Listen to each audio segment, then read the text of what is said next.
Coffee time, coffee time. Yeah, this ain't your average cup of joe. Listen, I need it in the morning, I need it at night. He always keeps it brewing, he always keeps it tight. Just a little sip, it'll get you right. Terrence Pickett always be the one that gets the coffee right. The coffee's right, the coffee's right in my life. It's never a wrong time or a crime to get what's yours and to get what's mine. Come on. Coffee time in my life. Coffee time. Feels so right. I need a little sugar, put it in my cup. Can you stir it, Terrence? Let me know what's up. And at the end of the show, you can brew another pot. Just make sure you make it hot. Come on.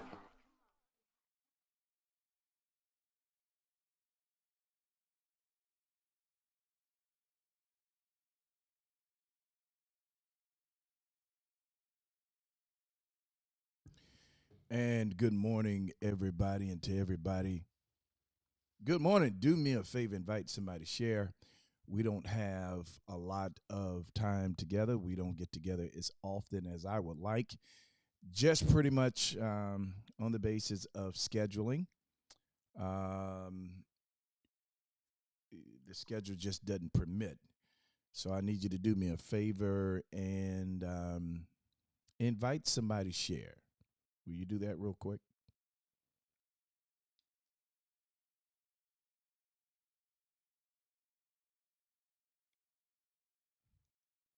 Invite somebody to share. Invite somebody to share. We've got some great things to talk about this morning, and I'm going to dive right in. This morning, we are talking about a sign to prosper. A sign to prosper. There's a little video. It's just a snippet of a song that I really like. I'm going to play a little bit of that while you invite somebody, and we'll be back right after this. Uncrossable. Have you any mountain that you can't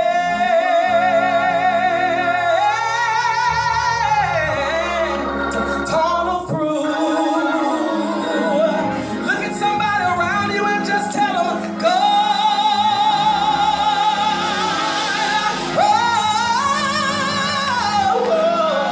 Specializes. Just high five somebody and say he can heal all. All right. I don't want you to get too caught up in that. Anyway, we are going to be talking about a sign to prosper. A sign to prosper. One of the most hard and challenging things. Good morning, everybody, to those of you that are on. Pamela Davis Stewart, good morning. Kimberly Black, good morning. Carla Cotton, God specializes. You better believe it. I'm going to play a little bit more of that, but I kind of want to dive into our conversation this morning.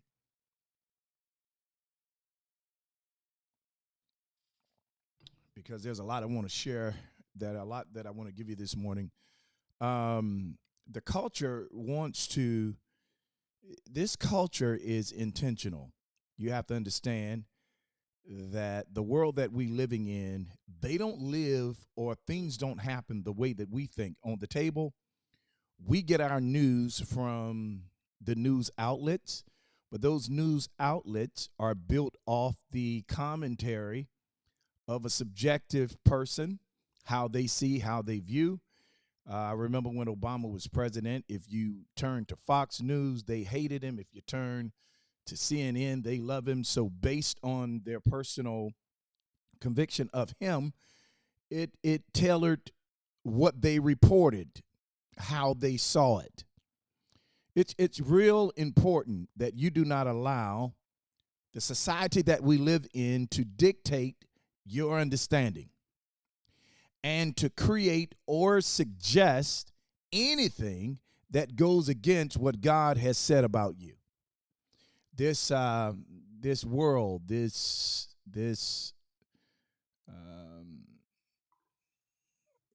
system that we live off has been designed to keep you in need of it. One of the things that happened in 2020 when the pandemic broke out, okay, when that pandemic broke out, there's information that's released because words help form your opinion. I'll say it again. Invite somebody and share. You all invite somebody to share. Do that for me, okay? Words help form your opinion. They don't create opinions. Opinions already exist.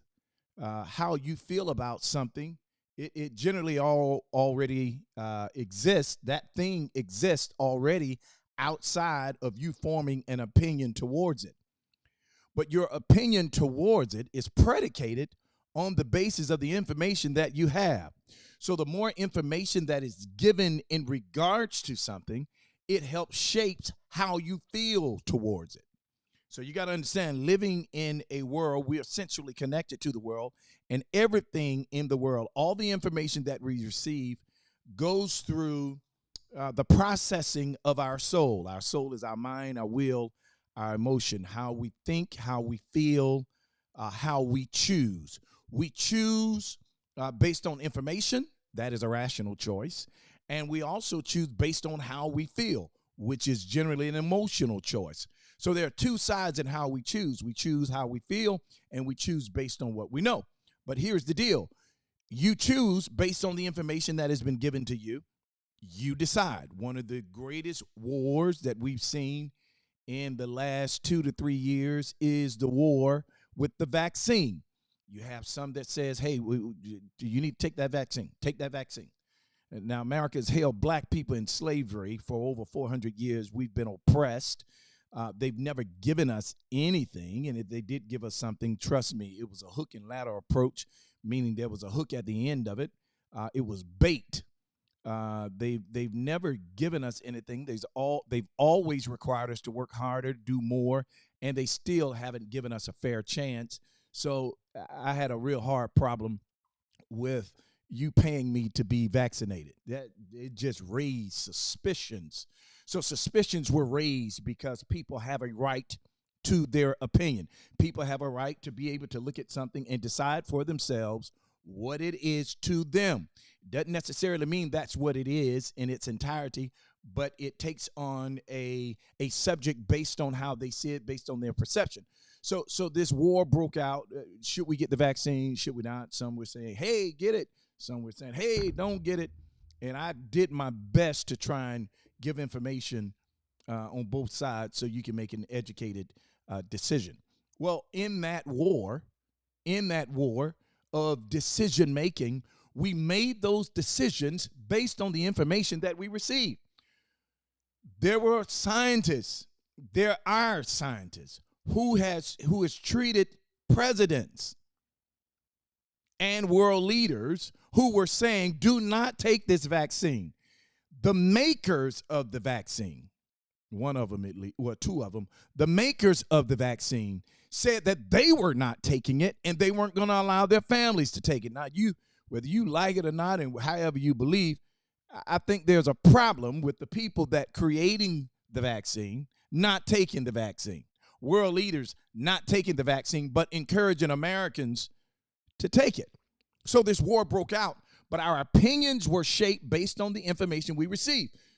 We make decisions based on there are some occupations that you can't go into unless you were vaccinated. So people had to make decisions based on their livelihood and based on the information that they received. So your information now has the ability to persuade your soul, which when the soul is portrayed, when the soul is persuaded by information, there's an inclination of thought that we resonate on, we think about. We think about this information, and the more and more we circle the information, it affects our choices and it affects our feelings.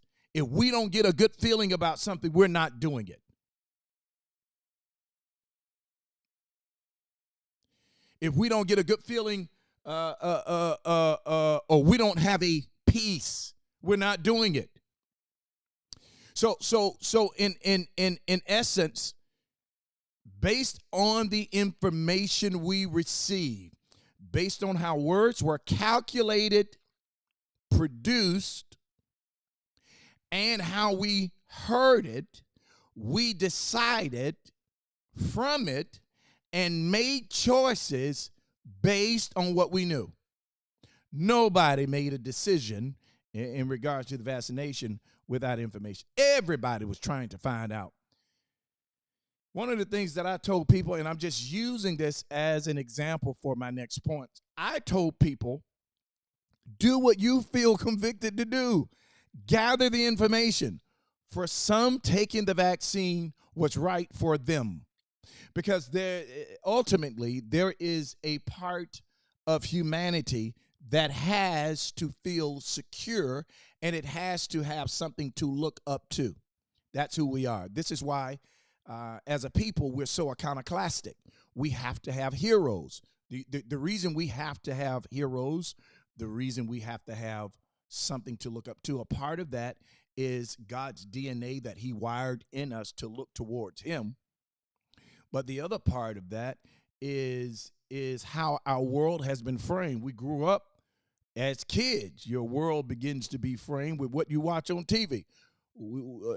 Super Friends. You had the Wonder Twins, you had Wonder Woman, you had Batman, Superman, Aquaman. You had all these heroes. So we grew up watching shows where a hero came and saved people. We're growing up and having that stored in our mind also help formulate our imagination, our image nation, the nation of our mind, how we calculated thought, how we put together plans, how we saw things. Our perception was built on our imagination. Our imagination was built off of the image that we saw. So growing up in a Superman generation calls us to believe that no matter what happens, we needed a savior. All right. Some of that, again, was what God put in us to see him. But a lot of that, of course, was soiled or nourished by the world that we live in. So looking for a hero, looking towards an icon, being raised with pop stars that we looked up to, with movie stars that we look up to, sports stars, Oprah Winfrey, the voices, the icons that we were exposed to. Believe it or not, that exposure helped our imagination. So based on what we were exposed to, the information that we were exposed to, the icons help shape our soul, which now determines how we see life and what we look forward to, and it helps dictate our expectation. So a lot of people, their expectation is built around and on what they receive as it relates to the information that comes through the system that has been set in America. First and foremost, people, you need to understand that America is not the world.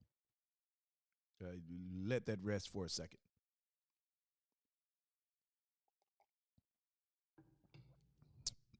America is not the world. What happens in America is American. America is not the world. Carla Cotton says, two sides of how we choose. She's reiterating what we just stated. It's information received, and opinions are shaped from this information. All right. America is not the world. America has its own truth. There are truths that are embraced in the American culture that does not reflect the world's opinion. All right. America has its own understanding.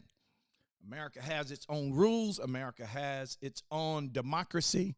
America has its own conviction.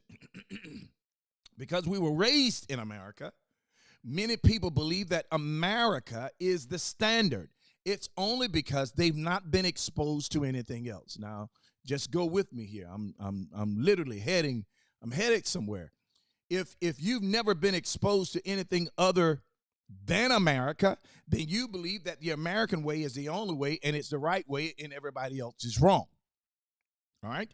The moment you are exposed to information that pulls you outside of the capacity of your own understanding, you are enlightened and your understanding expands.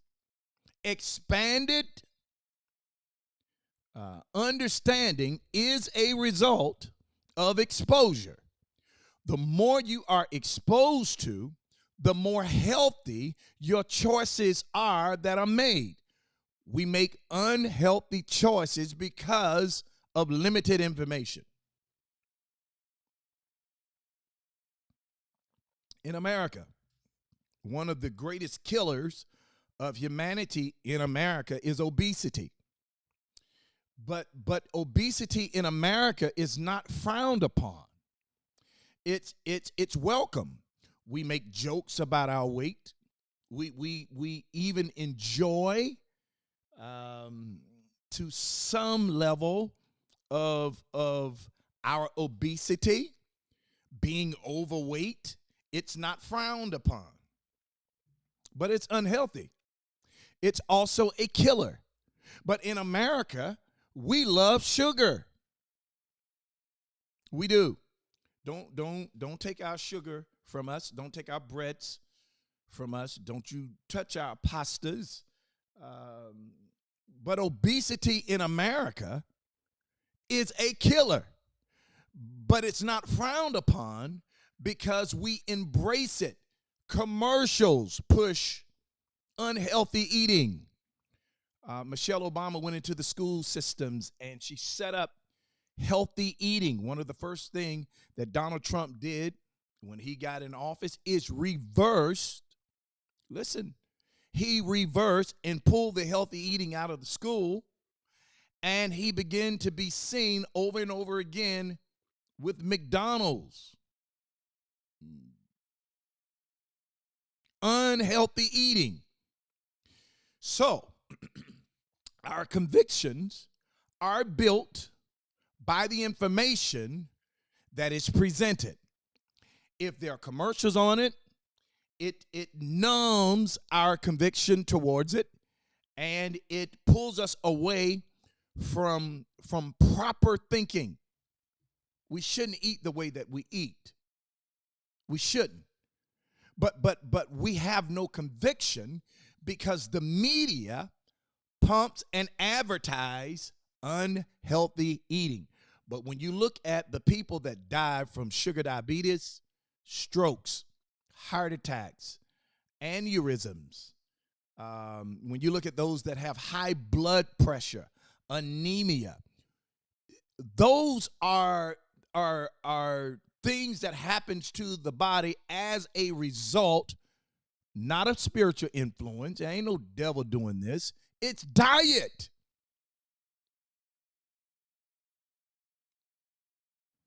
But it's not distasteful to us because America doesn't have a problem with obesity. Now, in the same way that we embrace unhealthy eating, in the same way we laugh about not drinking water, in the same way we giggle and laugh, we have what we call in America soul food. So, eating, the origin of eating had more to do with your health than your enjoyment. But what happened in America is that we have what we call comfort foods. When we were in slavery, black folk in slavery in America, we had to eat the leftovers and make meals out of what the master threw out. That's where chitlins and hog maw come from. It's oppressed eating that we were forced to embrace or die of starvation. So whatever leftovers that they had from that pig, we were able to take it in that time, in that era, and we were able to season it, clean it, and make it taste good. That's the creative genius that God has given black folk. Well, when we moved from slavery to segregation, that food became a part of our culture. It became comfort food. It reminds us of better days in any black home. Collard greens, cornbread, neck bones. Come on here. Turkey wings, pork chop, steak, cube steak, rice, field peas, okra. All of these things, macaroni and cheese, cabbage. And we cook them with pork, and it's high in fat and lard and all these things. We get excited. Growing up, Sundays after church, we get out of church, 24th and Moncrief, Falls Temple Church of God in Christ, where Elder W.F. Fowles Sr., Superintendent W.F. Fowles Sr. was the pastor. That's where I was born and raised. My mom was a member before I was born. While she carried me, she was a member. I was born in that church. I was raised in that church. Well, we would go to my grandmother's house when church was over, and we'd eat, oh God, Sunday dinner was the highlight of our week. It was a time when the family got together. It was a time where we sat around the table and we celebrated life by eating soul food. Well, when the Twin Towers hit, and America went into a recession, one of the worst ever, studies show that Americans stopped leaving the house and they began to cook and eat at home. And they began to eat what we call comfort foods. It was food that reminded us of better days. And when I think about, I get chills thinking about muffins. Anybody growing up, I was a muffin man. My auntie Betty Dorsey would cook me muffins. My grandmother would cook me muffins. When I went home to where where the roots of my family started in Quincy, Florida, they had cornbread, collard greens. We ate those foods because it reminded us of better days. When America was up under attack, we stayed home and we began to cook. Why? Because they were comfort food. But food was not created for enjoyment. It was created for health, to give the body what it needs. But because in America, we spend billions of dollars in media, we spend billions of dollars shaping the minds through advertising and marketing of our targeted audience. We spend billions of dollars pumping into your ear and causing you to see what we want you to have, that we persuade you. The memory from commercials stain your soul and creates imagination, which dictates your taste buds. So now you eat based on what you've seen, based on what you heard, based on what you can imagine by what's been pumped to you through the TV, through the radio, through social media. You're not making these decisions for yourself. These decisions are being made for you through study. They understand how the mind works. They understand how we react. And as a result of how we react, they put the bait out. They paint the story on the canvas of our mind. And through commercials, through watching TV, through radios, through billboards, through social media, it generates and stain our soul with information. So now you're craving things that have been planted in you but you're not consciously aware of what's been planted, and you think it's your taste buds. It's not your taste buds. It's your imagination that has caused you to create a certain taste bud for a certain item at a certain time because what you've absorbed over time. So in America, the media controls our next move. The reason everybody's trying to get the bag, everybody trying to, I'm about my money. You can go on Facebook, social media at any time, Instagram, and there's something there that encourages you to work for money. We're not created to work for money. We're created for the glory and the purpose of God, to proclaim his goodness in the earth. You have a purpose for your life that you're supposed to pursue, and it's in pursuing your purpose that you become a magnet and attract everything that you need. But if it's not taught on a broad scale, it's not absorbed through the staining of the soul, so your soul does not become one with what's right. It becomes one with what it sees. Music videos, commercials, everybody trying to build the bag, build the bag, build the bag, build the bag. Meanwhile, the real millionaires and billionaires, they hide not in the earth. They're not wearing anything name brand. They look just like they get the clothes out of Walmart. We frown on that because we have to have designer and we want to be in style and all that stuff, only because of what we've absorbed in America. America controls how we think. They dictate how we feel. And as a result of how we feel, we make decisions accordingly. So now you've been living, you've gone through life, and America has also dictated your expectation as it relates to your prosperity. Our topic this morning is assigned to prosper. People don't believe that they have an assignment to prosper because of what they've absorbed through personal experiences, what the media says, what they hear on radio. In America, we only think the people that's supposed to be rich are sports stars and people on TV. We equate being famous with being rich. And the reality is most of the people that are famous are broke. The music videos help shape the culture. They rent that stuff, and they got to pay the label back for the stuff that they're broke.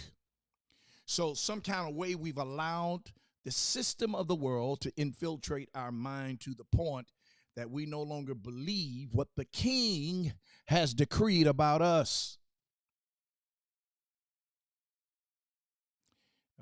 Another dilemma, and especially with African Americans, it's with all humanity, but especially with African Americans, is now we're raised in churches that philosophize a gospel that has been misinterpreted. For instance, whenever we start talking about prosperity, one of the first scriptures that comes up is, beloved, I desire above all that you prosper and be in good health, even as your soul prosper. And we think the Lord said, the Bible says, I desire. Baby, Paul was talking to a certain group of people who were funding his ministry and supporting him financially. Now, scripture can be interpreted through principle and actuality. So there are stories in the Bible that we can draw conclusions and understand the principle of how things work. And it's the principle doesn't change from America to Asia. What go up is coming down. That's principle in law. It's not going to change. However, we've embraced and taken into our soul scriptures that we have no understanding, and we hold on to this scripture with the misunderstanding, and we try to make them applicable in places they don't belong. And then when it does not happen the way that we believe or the way that we confess, then we have a problem with God. Well, God is technically not going to do anything else. Jesus sat down at the right hand of the Father. When he sat down, his work was completed. Everything that you need has already been provided. God is not half-handed or half-hearted that he would leave you out here with nothing. Everything you need is in you. Now listen to this. Jesus has been seated, which is the declaration that his work is finished. But he told his disciples, it's expedient. It's expedient that I leave here because I have to send the Holy Spirit back, that it's going to indwell you. So everything that you need, you're looking for it from relationships. You're trying to get it out of a job. You think well, if I kiss up and play the game with this boss, it sets me up for promotion. No, promotion doesn't come from the east or the west. The heart of the king is in the hand of the Lord. Your promotion comes from God, but it comes by understanding who you are, whose you are, and in understanding who and whose you are, you understand that the only one that butters your bread is God himself. And by obeying him, I put myself in position to prosper based on his predestined, his foreordained plan for my life. It's not the will of God for me to bounce from job to job. Well, the reason we jump from job to job is really based on the American system. Has nothing to do with the system of God. When the system of God is taught correctly, when we understand who we are in him and what he has caused us to do, we no longer should worry about what we eat or drink. The sparrow, he gave us an example. The sparrow don't wake up in the morning trying to figure out how they're going to pay their light bill.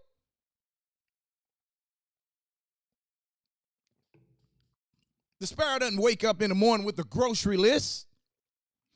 That sparrow does what it's been designed to do, and food meets it on the way.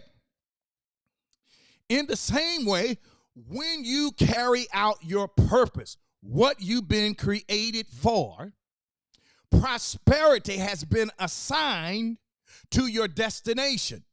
So while you are en route, you're en route to completing what you've been called to do, prosperity is on your journey. Most of the things that's going to cause you to prosper, most of the things that's going to cause you to prosper, you're going to run into, and it's going to seem as if it's by accident. You didn't pray for it. You didn't know what to believe for, and it just happened. You stumbled into it. Well, when you understand that everything that has happened has already happened, God has a system in the earth for those that trust him, and those that trust him are inclined to listen to him, and them hearing him puts them on assignment in the earth. And while they are completing their assignment, he has assigned prosperity to their minds. If it's in your mind, it's in your hands. If it's in your hands, it's in your feet. So everything that I do, it's a result of how he has wired me to complete my purpose. My purpose leads me to the money bag. My purpose leads me to health. My purpose leads me to the people that I need to be connected to in order to bring out of me what's inside of me. It's my purpose. So when I follow what comes natural to me, well, what comes natural to you? Well, look at the fish. You don't see a fish trying to walk on land. You don't see a bird trying to swim. If a bird is swimming, it's temporary. And if a fish is on dry land, it's probably because it's dead, it's getting ready to be eaten, or it comes up and goes back to its natural habitation. And this is what I jumped online to try and help somebody. What comes natural to you has been assigned to you, and as you unfold it, as you begin to walk it out, it leads you to the road you're supposed to be on, and that assignment, that purpose, that idea, your ability to yield to what comes natural to you puts you on the path that God intended you to have, and prosperity is a part of the journey. You've been assigned to prosper. It's a part of your DNA. This is why you're creative. This is why you're able to see things differently. This is why you hear and understand the way that you do. All of it is wired together to bring you good. But when you abort what comes natural and try and live by the system of this earth, and you live based on what you hear on TV and radio, you're frustrated, you're irritated, you're agitated, you don't have any motivation, and it's only because you're operating in a place that is not created or designed for you. Fish swim. It comes natural to them. You never hear a fish complaining about its boss in the water. It finds a way around it. It finds a way over it. It finds a way under it. When danger, it hides. It does what it's been naturally inclined to do. And humans are the only ones that move against what comes natural because we have not been taught. Now, let me put a little plug out here. We've not been taught correctly. I think I got to say it again. I don't think they heard me. We've not been taught correctly. Listen, if you've not been taught right, you can't live right. Your living, it's been conditioned based off what you know. And this is one of the reasons God is raising up voices to help us.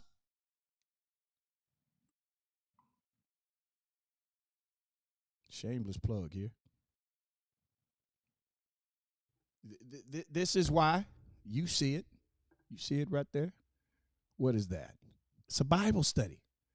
It's an in-person church. There's a new move going on.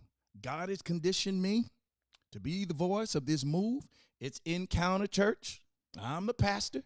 We start our first Bible study Tuesday, this coming Tuesday, 7 p.m.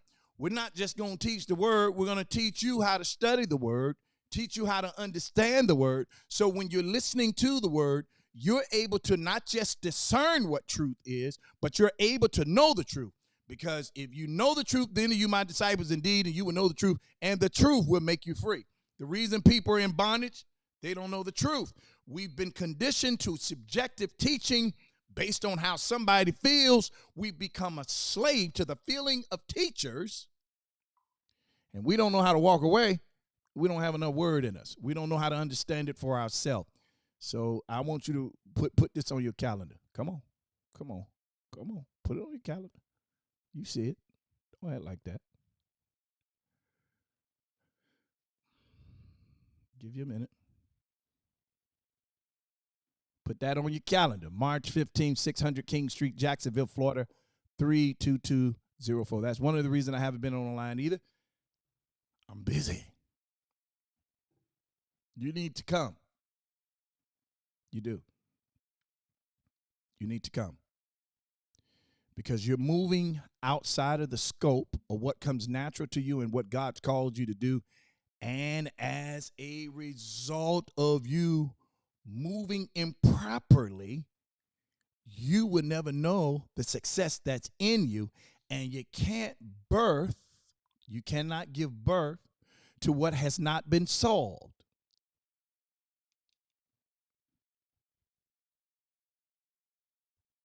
You were created to prosper. Winning ain't supposed to be a surprise. Winning is supposed to be your norm. You're not supposed to be shocked. Oh, my God, I didn't even know I could do it. That's not supposed to be your testimony. Your testimony is supposed to be all it do is win no matter what. Winning is supposed to be a part of your journey. You're supposed to win every day. He gives you new mercies every day to attack something new every day so that you can win and tell others how to win. And he gives us grace for when we mess up and we don't hear it right, we don't do it right. He gives us grace to give us another chance to win again. You've been assigned to prosper. Prosperity is your right. Got no business going to bed praying, Lord, bless me with $1,000 so I can pay my rent. That rent would be paid if you were on the right journey. That rent would be paid if you had enough discipline, if you had somebody helping you bring you into discipline with money management. That rent would be paid if you had to listen to the ideas that were in your belly. You generate ideas and you think it's you that came up with that idea. No, God downloaded that idea to you. He's in treasure over it, but your inability to submit to it is going to keep you in a place where you're frustrated, agitated, irritated, you lack motivation, you're spinning your wheels, but you ain't going nowhere. You're not moving. You're not supposed to be able to look at a certain percentage of people who are making it happen and just being, oh, my God, they doing that thing. That's supposed to be you. They're just a model of what you're supposed to have and what you're supposed to do in your field. But the reason we don't do more is we're taught less. We understand less. We embrace the wrong words. So we live the wrong way. Living the wrong way is not just opening yourself up to the things that go on in this world. Living the wrong way is also living against what comes natural to you. And when I say what comes, I'm not talking about being carnal. You know, you're a natural hoe. That ain't what I'm talking about. You're a natural bad boy or bad girl. That's not it. I'm talking about your natural gifts. You're inclined to love and have compassion for certain people in the earth is because those people have been assigned to you. And you just got to walk with God, believe God, trust God, get to know his word, and learn how to unlock and follow what comes natural.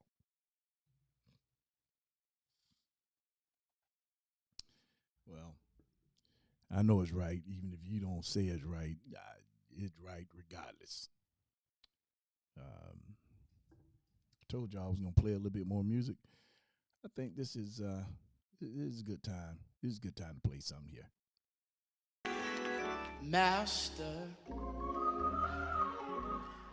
the tempest is raging. The billows are tossing high. The sky. The reason you don't have peace, the reason you're tormented, broke, busted, disgusted, barely getting along, is your prosperity is attached to who you're supposed to be in the earth. What are you waiting for?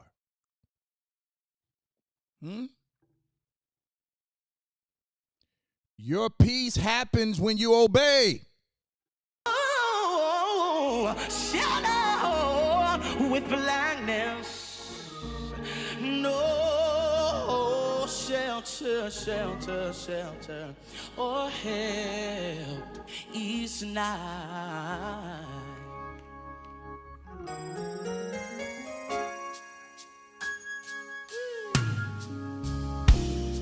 careth. These are disciples, y'all. Not that we perish. Oh, how can thou lie asleep? Yeah.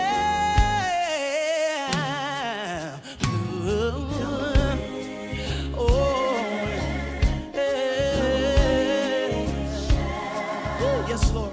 How many of you know that everything obeys Jesus? All he had to say was, peace be still. Peace be still. Oh, peace be still. Father, we need your peace tonight. Peace be still.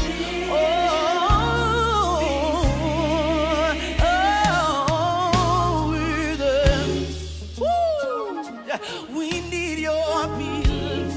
In our homes, we needed Jesus. Can I get a witness to wave in your hand tonight? If you need it, Father, we need it in our school, Jesus. We need it in our jobs. God, we need it in Jackson, Mississippi. Peace be still. Yeah.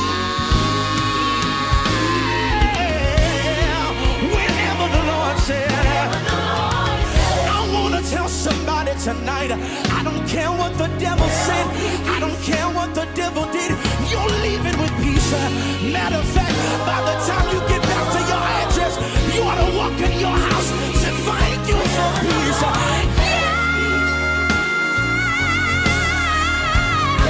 God, I thank you for peace. You've been a good God. You've been a good God. Anybody know all he got to do is speak peace.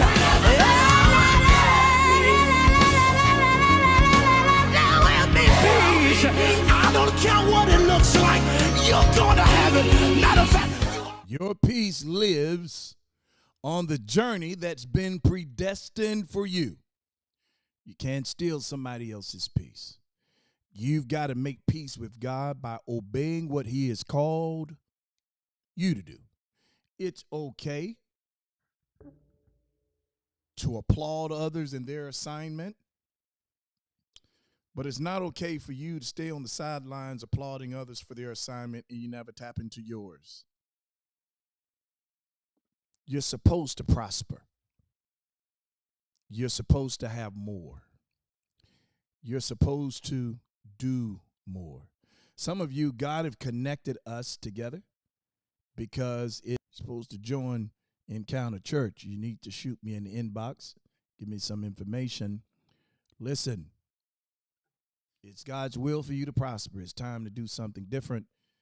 Some of you you've been sitting in the wrong churches. You're not growing. You're going for brownie points. You're going because it's routine. You're going because, well, this is what I've always done. It's time for you to get out of the boat. Stop doing what you've always done. What has it yielded? Has it yielded the fruit that you know you're supposed to be seeing in your life? If it has not, it's time for you to make a change. Listen, you were born to win, predestined to succeed. There's nothing that can happen to you today that the wisdom on the inside of you cannot solve. But you got to calm down, be quiet, walk in obedience. Stop listening to the wrong voice, chasing the wrong things, and listen and yield to wisdom. When you listen and yield to wisdom, you will always win.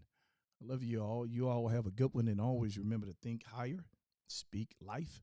I'm going to see you March 15th at 7 o'clock. You better be there. Master. Also, if you would like to support what we do, you say, hey, pick it. I know I'm supposed to be a part. For those that give already, thank you so much for your generous support. Others of you, you say, hey, I need more of this. Pickett, you walked on my toes today. I need more of this, and I want to support this financially. The Cash App is on the screen.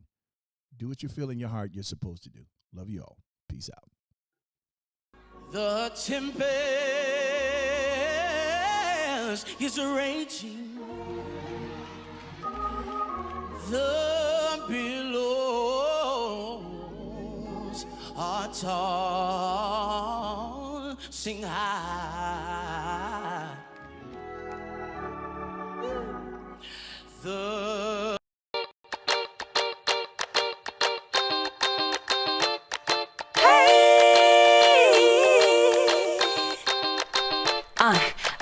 coffee time, coffee time. Yeah, this ain't your average cup of joe. Listen, I need it in the morning, I need it at night. He always keeps it brewing, he always keeps it tight. Just a little sip, it'll get you right. Terrence Pickett always be the one that gets the coffee right. The coffee's right, the coffee's right in my life. It's never a wrong time over crime to get what's yours and to get what's mine. Come on. Coffee time in my life. Coffee time feels so right. I need a little sugar, put it in my cup. Can you stir it, Terrence? Let me know what's up. And at the end of the show, you can brew another pot. Just make sure you make it hot. Come on.